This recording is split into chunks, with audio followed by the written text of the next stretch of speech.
রাত্রি লাইলাতুল কদর রাত্রিতে আমি কোরআনকে নাযিল করেছি। আর লাইলাতুল কদর এক রাত আমি উল্লেখ করলাম।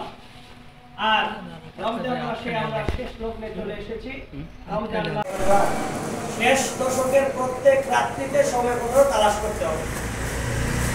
ওই সমস্ত সৌদি আরবে একদিন, বাংলাদেশে আরেকদিন, এরকম কোনো ব্যাখ্যা কিন্তু নাই। আছে নাই?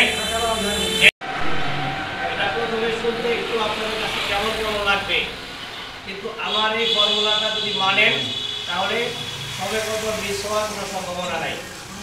আজকে হলো আমাদের এখানে 29 রজনী, আর এর মধ্যে রজনীর মধ্যে একটা